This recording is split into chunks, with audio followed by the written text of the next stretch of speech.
I'm Sarah, and this is Budgetsew, where we create stylish, fashionable looks as inexpensively as possible. Today is December 3rd, and the third day of Vlogmas. Vlogmas is a holiday event where YouTube creators, such as myself, post a video every day in December leading up to Christmas. Today, we're doing a sew-along to Butterick 3055, View B. I bought Butterick 3055 for $2.99 at Value Village thrift stores. This hat pattern was published in 1993, and the pattern envelope includes patterns and instructions for 9 different hats. Each hat is offered in 3 sizes: small, 22 inches or 56 centimeters, medium, 23 inches or 59 centimeters, and large, 24 inches or 61 centimeters. My favorite hat is View B, the one with the plaid top and under brim. This pattern reminds me of a denim hat with a pink flower that I had as a child. I wore it all summer long, and even on our family trip to Disney in Florida. The recommended fabrics for View B are lightweight woolens, tweeds, velveteen, polar fleece, and corduroy. The first fabric that I chose was a navy blue woven polyester that was 150 centimeters wide and just over 3 meters long. I bought this fabric at Value Village thrift store for $4.99. You may recognize this blue fabric from one of my videos. It's the same fabric as my Simplicity crafting jacket. Simplicity 4183 appeared in my Fabricland online fabric haul video. The link to that video is right here at the top of the screen. I thought that I had used all of this fabric and did not have a single remnant left, but this fabric just reappeared in my fabric trunk. What a surprise it was to discover more fabric. When I sewed the crafting jacket, I thought that I didn't have enough fabric left for a belt, so I had to piece together a belt with the 10 scraps of fabric that I had left over from grading down the jacket to a smaller size. This jacket also appeared in my McCall's pattern haul video. The link to that video is right here at the top of the screen. The second fabric that I chose was a vibrant plaid with pink, red, orange, yellow, blue, and purple stripes. I bought this fabric at Value Village thrift stores for $7.99 for the piece. It's a beautiful woven polyester. The link to the video where I purchased this fabric and Butterick 3055 is right here at the top of the screen. This piece of fabric was approximately 60 inches wide, but less than 2 yards long. The tag on the fabric indicated that it was 6 feet long, but there was a big piece cut out of the middle of the fabric, so it was definitely a remnant. Normally, I wouldn't pay that much for a remnant, but I did get 20% off my purchase because I donated a couple bags of clothing. I used this fabric to convert a sleeveless summer dress into a fall dress by lengthening the skirt and adding sleeves. The link to the video with that DIY is right here at the top of the screen. Since I was using remnants, my first step was to sew them together so that I had large enough pieces of fabric to work with. This was fairly easy for the navy blue fabric, but the pattern matching on the plaid was quite tough. Then I laid out my pattern pieces as best as I could and then cut them out. Since I didn't have quite enough fabric, I had to pin down some pieces, cut them out, and then pin down the rest, and then cut those out.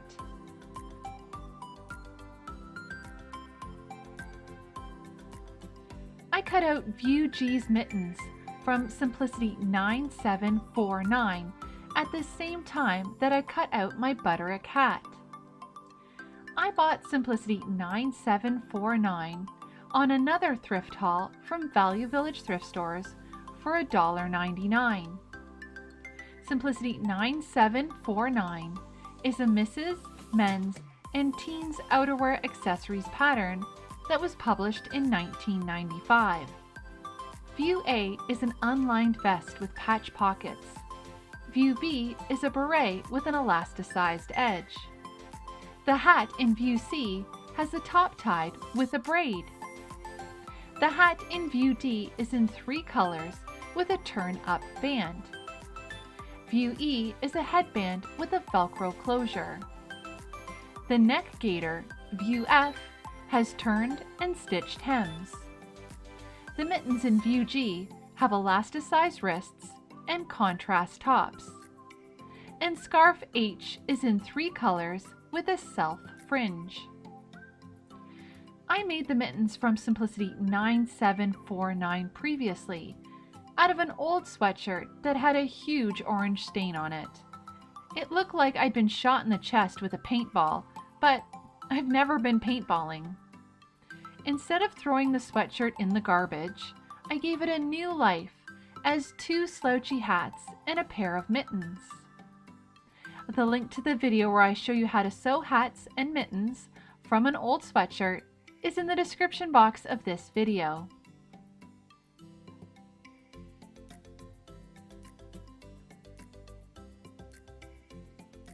My next step was to pin the 2 flower sections together along the notched edges. Then I made a note to stay stitch the upper curved edge of the crown. To stay stitch, stitch 1/8 inch or 3 millimeters from the seam line in the seam allowance, usually 1/2 inch or 13 millimeters from the raw edge. Then I pin the ends of the crown together at the center back. I interfaced both brim sections. I trimmed 1/2 inch or 13 millimeters from the seam allowances of the interfacing pieces and then fused them to the wrong side of the matching fabric sections following the manufacturer's instructions. Meaning, remember to put the bumpy side of the interfacing down on the wrong side of the fabric. If you don't, then it'll stick to your iron and that is not a fun job to clean up. Then I pinned each of the brim sections together at the center back. Then I sewed the stay, or piece 5, along the 1/4 inch or 6 millimeter seam line by hand using long stitches. This stay piece will be gathered and attached to the flower holding it together.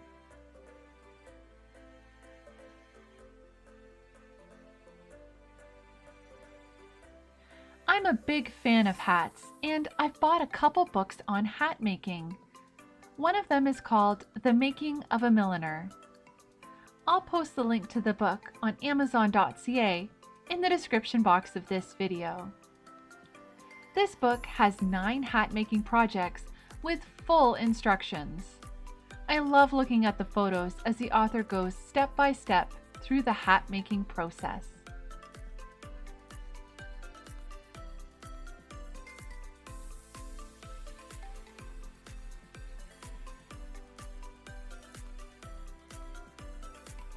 Then I drew on the thread on the stay and turned under the outer edge. I felt all thumbs when I was trying to turn under the edge. I had a bit of difficulty with this step, so I ended up setting it aside until a little bit later on.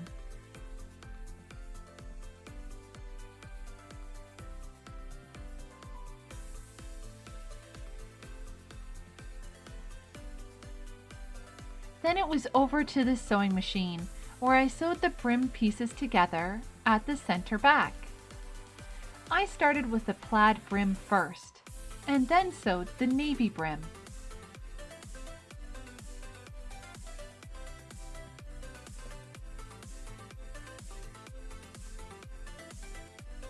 I chose to make my hat in a size large based on the pattern's measurements.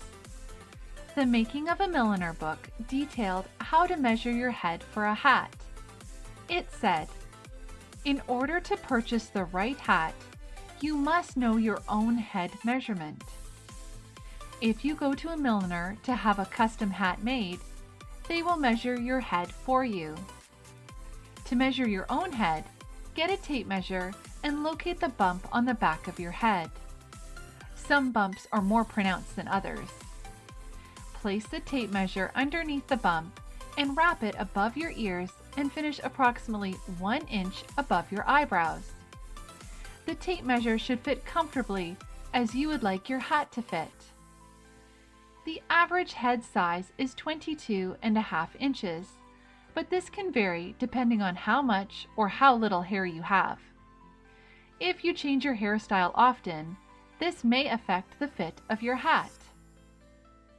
Then I sewed the flower pieces together along the notched edges. I used a narrower seam of 1/4 inch or 6 millimeters to sew this seam. Next, I stay stitched the upper curved edge of the crown.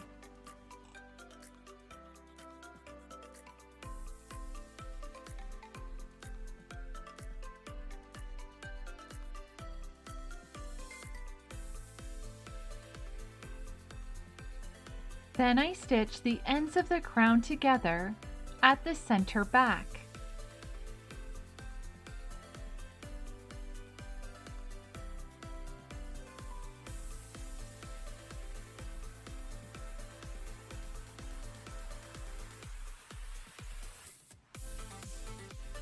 Then, with the wrong sides together, I folded the flower lengthwise along the fold line. The raw edges should be basted together along the 1/4 inch or 6 millimeter seam line. Here's where I finished the stay.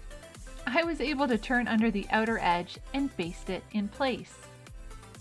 Next, I pinned the brim sections together, matching the centers, seams, and symbols. This will be stitched along the outer edge, leaving the inner edge open.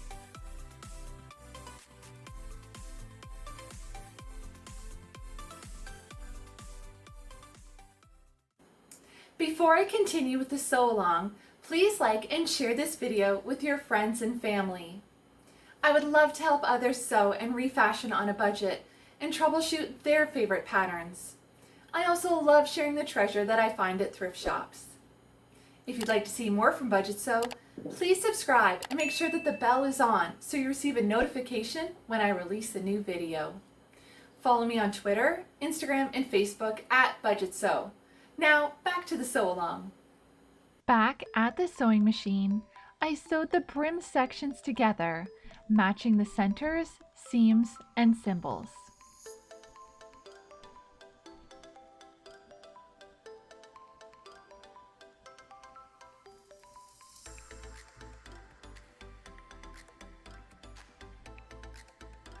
When I buy fabric, I try to use every last scrap. I know most people don't want to have scraps of fabric left over, but when I buy a fabric, it's because I really like it, and I try to make every inch of fabric count so that I get the most pieces possible for my wardrobe and the best value for my money.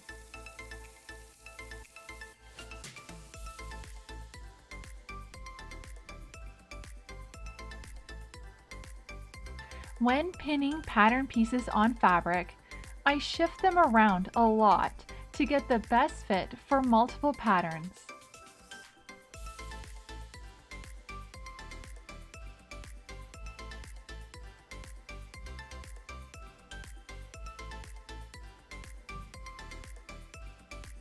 Then, with the wrong sides together, I basted the raw edges of the flower together 1/4 inch along the seam line.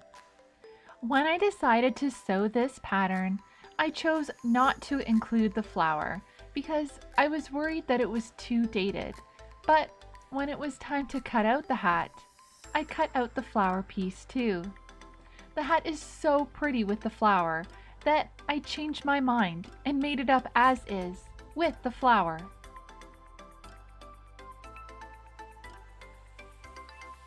Then I adjusted the tension of my sewing machine to the longest stitch length. I stitched 1/4 inch along the seam line using long machine stitches. This step is so that the flower may be gathered. Remember to leave long tails of thread for gathering. Once the brim sections were sewn together, I turned it the right side out and pressed it. My next step was to pin the raw edges of the brim together to be basted. Unlike the sewing pattern, each one of my brim pieces is made up of 2 pieces of fabric because I pieced together my fabric so that I had enough for this project. I matched these extra seams on the top and bottom brim when pinning.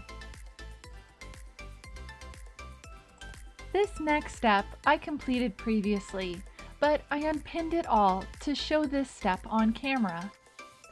One of my subscribers indicated that they didn't sew hats because they didn't understand how the circular top of the hat attached to the crown. So I thought I'd show you how I attached the 2 pieces together. With the right sides together, I pinned the top to the crown by matching the centers and symbols. Then I pinned in between those 4 pins. This made it so much easier to fit the crown to the top. The instructions said to clip the crown where necessary, but I didn't do that because cutting before sewing never works out for me. But if you are having trouble fitting the top, then give this step a try.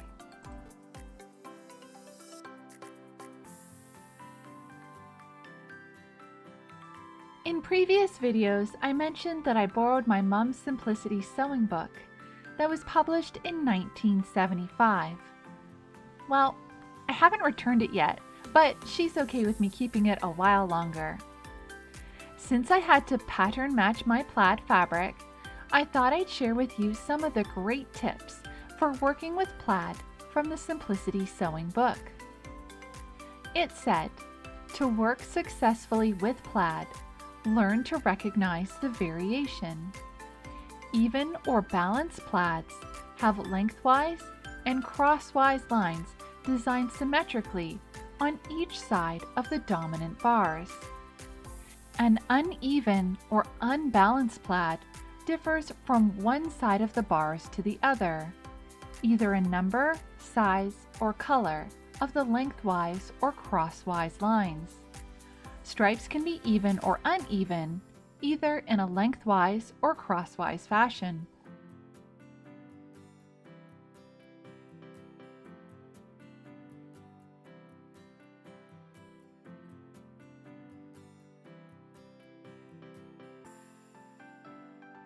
It continued, before you purchase your fabric, study its effect on your figure by holding it up in front of a mirror. Plaids and stripes should be kept in scale with your figure. Do not buy from small samples which don't show the repeat of the design.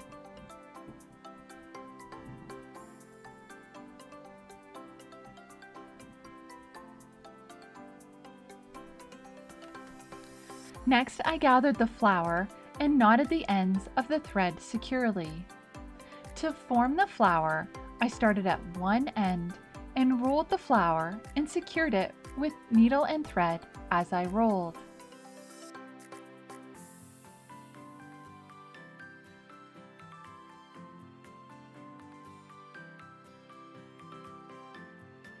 The Simplicity sewing book was very informative in regards to buying plaid fabric. It said, plaids require extra yardage for matching. Add 1/8 of a yard or 0.15 meters for small plaids, 1/4 to half a yard or 0.25 to 0.5 meters for medium plaids, and about 1 yard or 0.95 meters for large plaids. Crosswise stripes require about the same yardage as for plaids.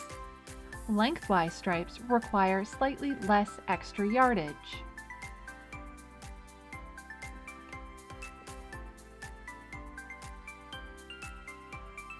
Another handy tip from Simplicity when sewing with plaids was patterns with simple lines and few pieces or seams, especially those that feature plaids or stripes, are your best choice. Avoid circular yokes, princess lines, and multi-gored skirts. For uneven plaids or stripes, avoid raglan and kimono sleeves.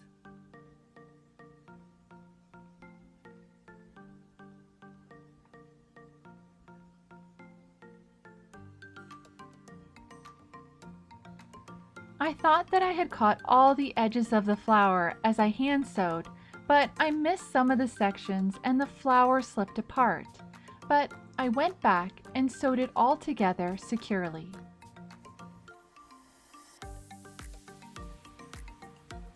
Back at the sewing machine, I stay stitched the inner curved edge of the brim. Sewing the inner curve makes the pinning of the brim to the crown much easier. I used a Schmetz universal needle size 75 or 11 to sew this hat. Instead of changing the needle for a new sewing project, I used the same needle that I used for my last sewing project. It was a risk, but it worked out. Next, it was time to sew the top of the hat to the crown. The instructions said, with the right sides of the fabric together, stitch the top to the crown. Stitch again 1/4 inch or 6 millimeters away in the seam allowance.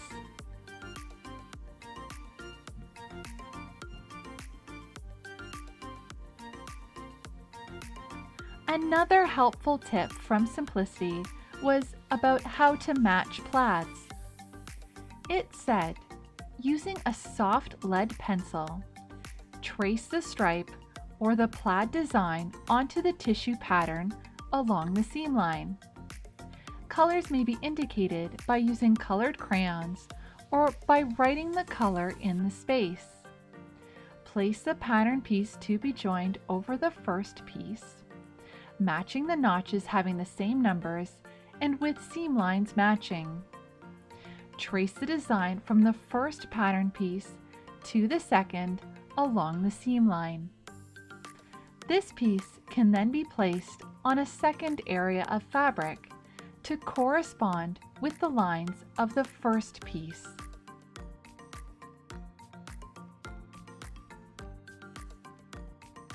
My next step was to center the stay over the bottom of the flower and slip stitch the basted edge along the gathering stitches on the flower. To slip stitch, slide the needle through the folded edge and pick up a thread of underneath fabric.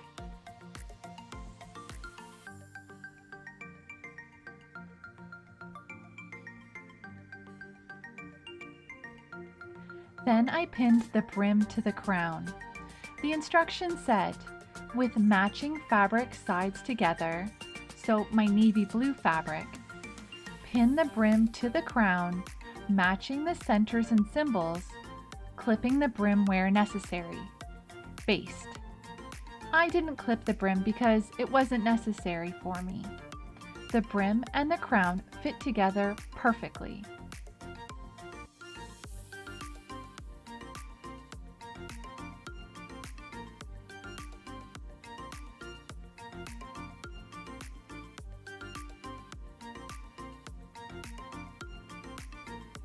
Then I sewed the brim to the crown. I love how the plaid and the navy blue fabric go together. It's just so pretty.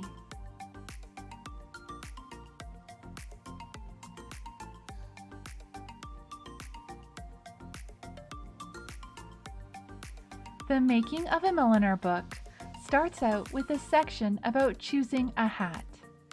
It says, "A hat is a wonderful and fashionable accessory. It should be a reflection of you as a person. There is no right or wrong time to wear a hat. If you feel like wearing a hat to the grocery store or to the opera, let your personality shine through your hat."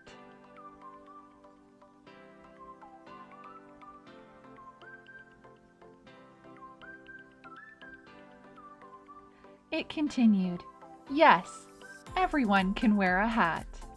It is simply a matter of finding the shape that best suits your face shape and hairstyle. The position of a hat on the head should be adjusted for the most flattering effect.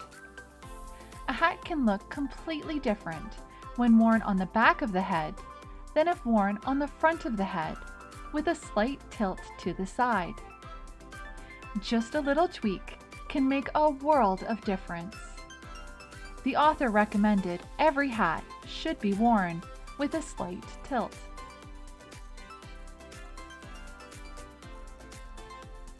My next step was to pin the gross grain ribbon to the brim seam allowance, placing the lower edge along the seam line, turning in 1/4 inch or 6 millimeters on each end to meet at the center back.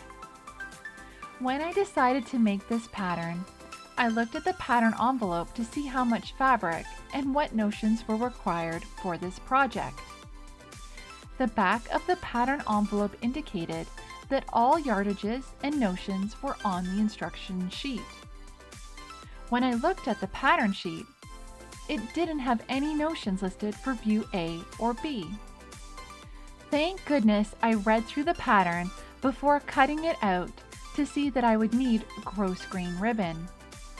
I was placing a Fabricland online order that evening, and I added the gross grain ribbon to my order. The link to the video where I purchased this ribbon is in the description box of this video. Once the gross grain ribbon was pinned to the brim of the hat, then the ribbon should be turned toward the crown, along the seam, and sewn along the upper edge of the ribbon. At the sewing machine, I sewed the gross grain ribbon to the brim seam allowance with the lower edge of the ribbon along the seam line.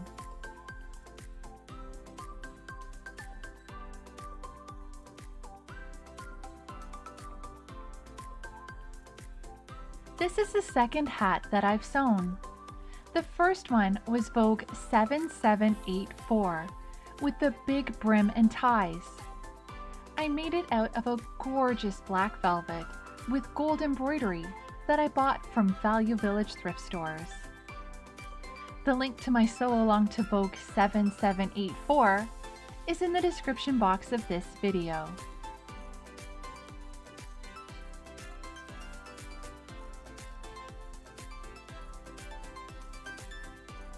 Then I turned the gross grain ribbon towards the crown along the seam to form the casing for the elastic and stitched along the upper edge of the ribbon. My other hat book, Saturday Night Hat, had a suggestion if you need to make your hat's head size bigger.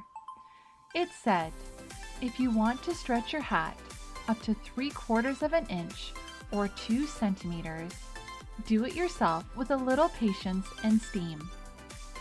Apply steam around the rope line several times non-stop. Do not be afraid, as steam can never damage a felt hat. Once you've loosened up the fibers, hand stretch your hat by carefully pulling it outwards from all angles so as not to warp the shape. Don't be too rough though. You wouldn't want to have to make it smaller if you stretched it too large. Then I cut a piece of elastic to the measurement of my head size plus 1 inch or 2.5 centimeters and inserted the elastic through the opening in the casing. I used a safety pin to thread the elastic through.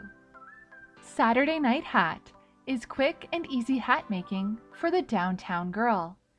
In this book, Eugenia Kim teaches you to make 30 of her designs with patterns and instructions so easy you can start the project Saturday afternoon and wear it out Saturday night. I love every single hat that's in this book. I bought this book off Amazon.ca for $18.29 Canadian. It was a second-hand copy, but in fantastic condition.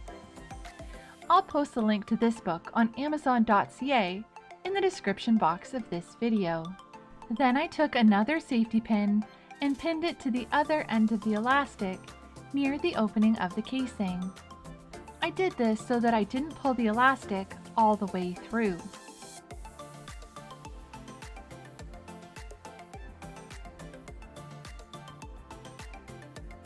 Once my elastic popped out of the other end of the casing, I pinned it to the grosgrain ribbon near the elastic opening.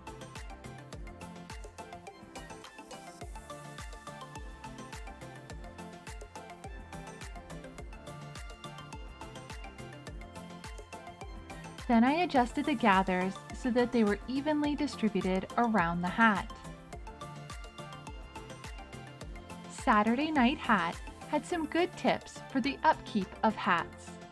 It said, it is a good idea to dust your hat occasionally with a soft brush. And for darker colors, a lint brush or even double-sided tape works wonders.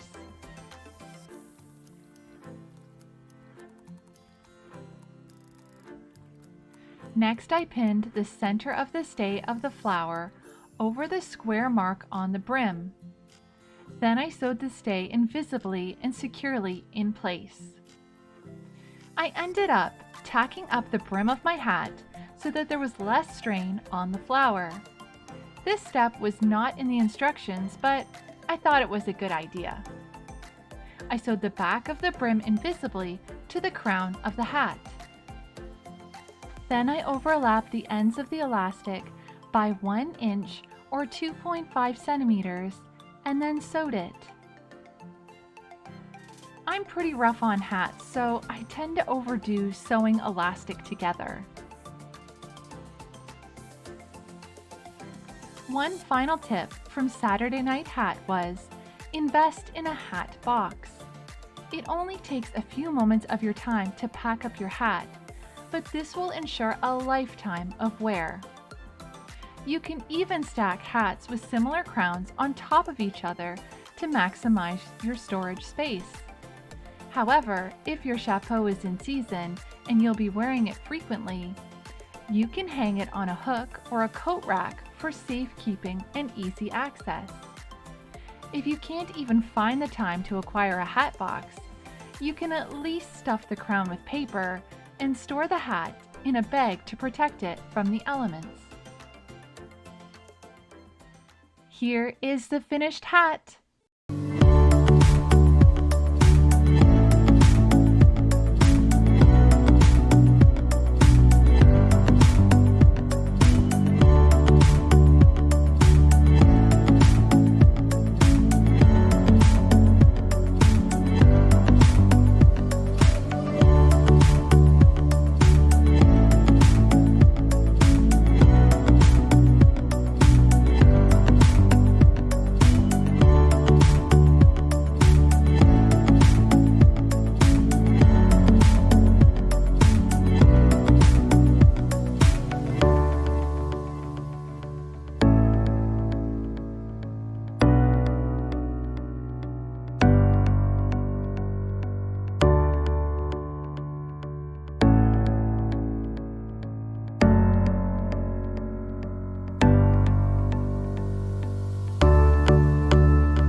To complete the look, I'm wearing Simplicity 4183. This is my crafting jacket by Patty Reed Designs. I'll post a link to the video of this jacket in the description box of this video. I bought the Reitman skinny jeans at Value Village thrift stores and refashioned them into bell-bottom flared jeans. The link to the video where I show you how to refashion skinny jeans is right here at the top of the screen. The shoes are Comfort Plus by Predictions that I bought at Value Village thrift stores, and the earrings were in a Ziploc bag full of jewelry that I bought for $5 at a church Christmas bazaar. I hope you enjoyed my sew-along to Butterick B3055. Please like and share this video with your friends and family. I love sharing my new, vintage, and out-of-print sewing patterns, and my tips, tricks, quick fixes, and even my mistakes when sewing along with you. I also love sharing my wonderful fabric finds that I thrifted from charity shops, as well as brand new fabric online and in-store. If you'd like to see more from Budgetsew, please subscribe and press the bell so you receive a notification when I release a new video. If you'd like to stay up to date with Budgetsew, follow me on Twitter, Instagram, and Facebook at Budgetsew. Thanks for watching. See you next time.